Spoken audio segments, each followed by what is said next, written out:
got a bad feeling about this.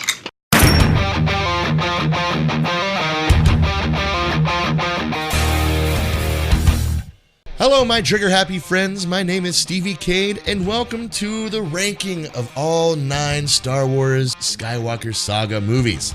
So if you haven't been watching my review series, click right here, get caught up, and then join us back here for this ranking. Now, what makes this ranking special to me is the fact that I didn't start these reviews as a Star Wars fan. Because I don't have that nostalgic fan service-ness, my ranking might be a little different than you expect. Or maybe it's not.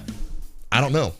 I don't know where my ranking will lie with yours or anybody else's, but it's mine. Feel free to share yours in the comments below. I'd love to discuss with you if we see eye to eye or if we have differences. So without further ado, let's jump into my full ranking, starting with the bottom shelf Star Wars films. Number 9. Attack of the Clones. I'm talking about a real shit bomb. Everything about this movie just does not hit home with me. It does have some decent qualities to it, and if you want to find out what those are, go watch my review for that. But its rewatchability is a no-go on my end. I don't care to ever see this movie again.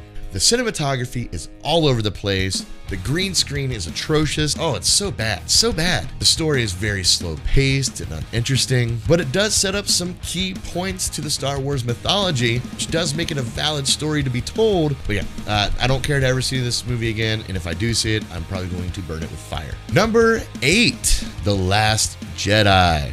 Another filler Star Wars movie that kind of threw a wrench into the entire sequel trilogy storyline. Now that I've seen the whole sequel trilogy, this movie just does not fit into it. I do applaud Rian Johnson for attempting to give us a different look at a Star Wars film and not play into fan service. I thought that was a very bold choice, but it was also a very bad choice.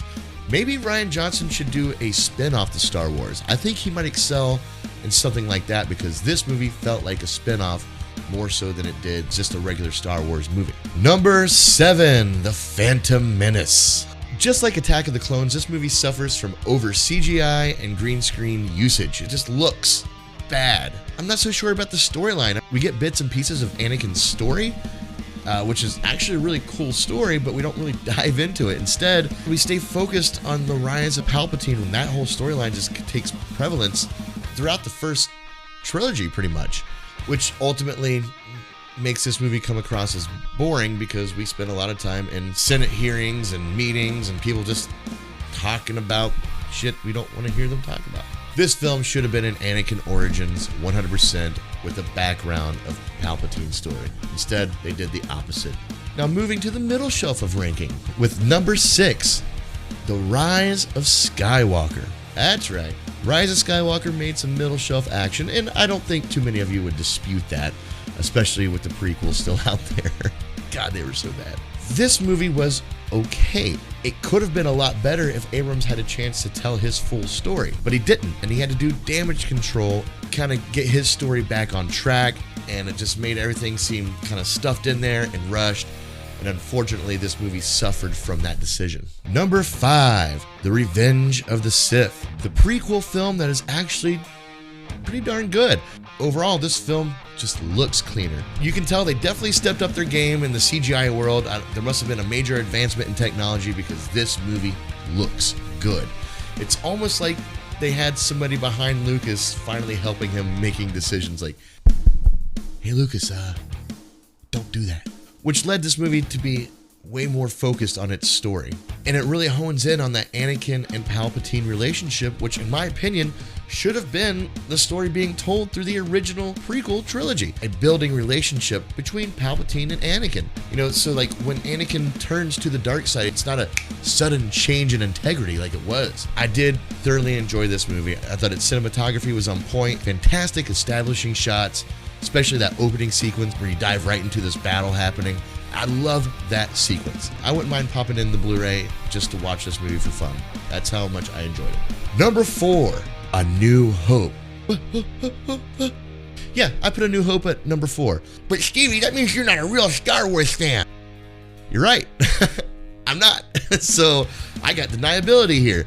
I don't have nostalgia for this film. And watching these movies with fairly fresh eyes in chronological order, this movie, even though it was good, it's not very Star Warsy. It's not what we know to be Star Wars yet. It's missing a lot of key characters, a lot of key elements. This movie didn't know what it was yet. It didn't know. It was the first one. I compare it to almost like Terminator and Terminator 2, which is better. Terminator 2 is ultimately most everyone's favorite of the two. It knew what it was, and that's how I feel about the New Hope. New Hope is like the original Terminator movie. It started it all, didn't have everything hashed out yet, and very parallel with Terminator as its sequel was way better. But we'll get to that here in just a little bit, because now we're diving into the top shelf of my ranking here with number 3, The Return of the Jedi. What a wonderful conclusion to the original trilogy. It wraps everything up in a nice little pretty Star Wars bow for us. The story does get a little bit discombobulated and slow at certain points. The pacing is not all that great, and the green screen was not very consistent, but it delivers on some powerhouse development on our key characters. Leia, Luke, Darth Vader, Darth Sidious, the Sith, the Jedi, the Force in general. You really get intimate with all of these and watch them grow, and you understand them more. That final lightsaber scene between Luke and Darth Vader, that entire scene was just beautiful. Everything about it is everything Star Wars. And when I watched this movie is what gave the prequels validity to me, because I started understanding the mythology. And I don't mind the Ewoks. Everyone has a problem with Ewoks. I don't mind the Ewoks. So yeah, I stand my ground. Number 3, The Return of the Jedi. Number 2, The Force Awakens.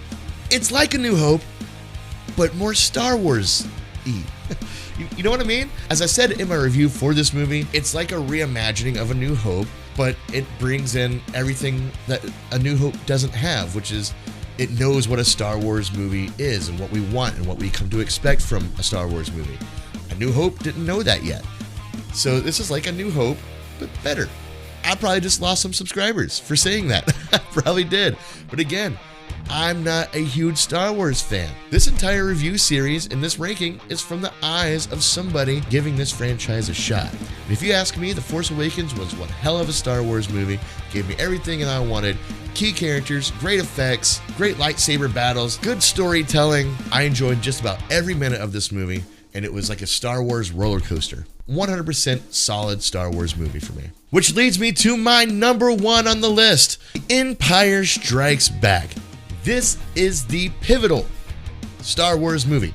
If I were to come across somebody who had never seen any Star Wars films and they say, Stevie, I'm going to watch just one Star Wars movie, which one should I watch? I will take him to The Empire Strikes Back. This is the Star Wars template in which all future movies were based off of. Everything that you come to know and love about Star Wars is in this film. Lucas was exactly where he belongs, in the writer's chair, and letting another director tell the story. We get our first real lightsaber battle scene. Yes, there was one in A New Hope, but it wasn't good. It wasn't that good. It just wasn't. John Williams' score is finally complete with the Imperial March. We were introduced to Darth Sidious, Yoda. This is where we find out that Darth Vader is Anakin Skywalker. No. I am your father. No.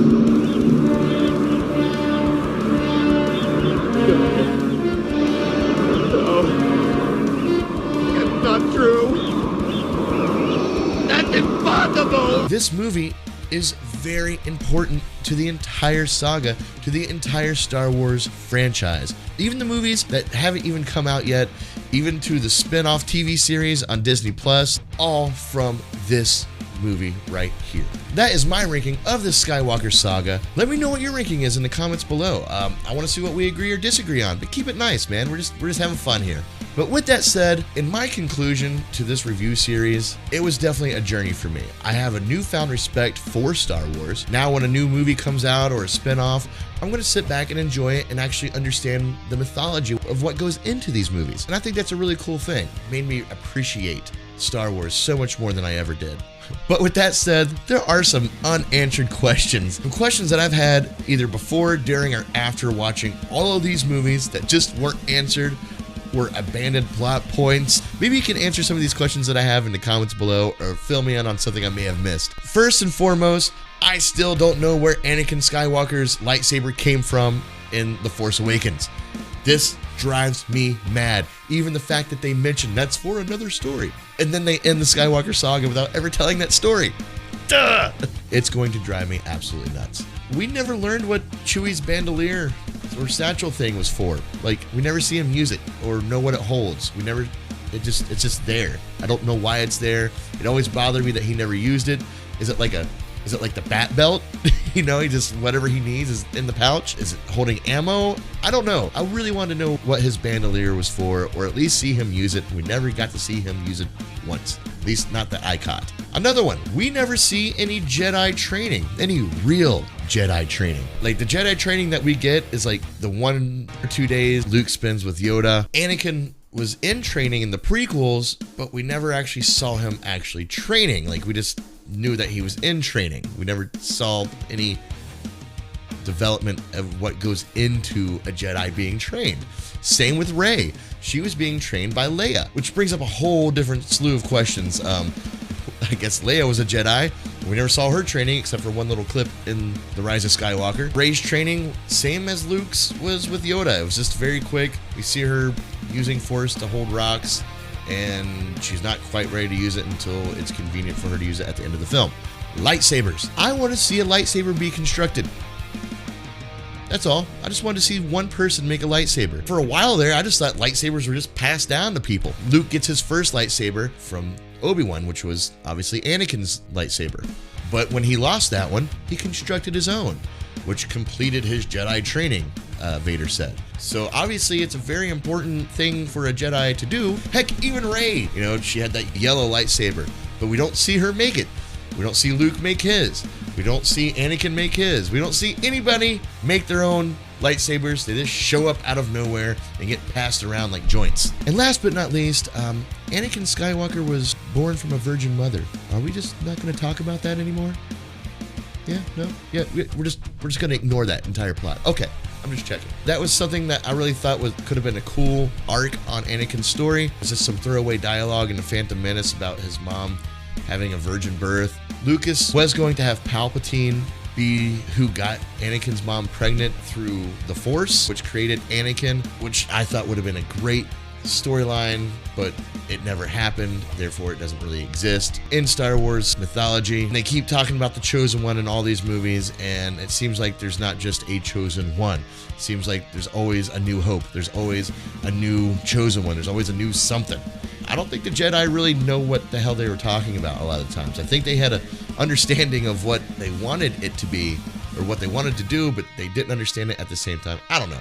Either way, if you have any answers to any of those questions or plot holes that I may have missed, let me know in the comments below. I appreciate you guys joining me in this series. I've learned a lot as a YouTuber. I went from watching movies my whole life to now studying them. And it's such a really cool thing for somebody like me who's loved movies to kind of transfer into. And I can't wait to do more of these with you heading on into the future with Film Trigger and with you by my side. I can't wait to show you what I have in store. With that said, you can check out some more of my videos right here. And as always, stay trigger happy, my friends. Peace.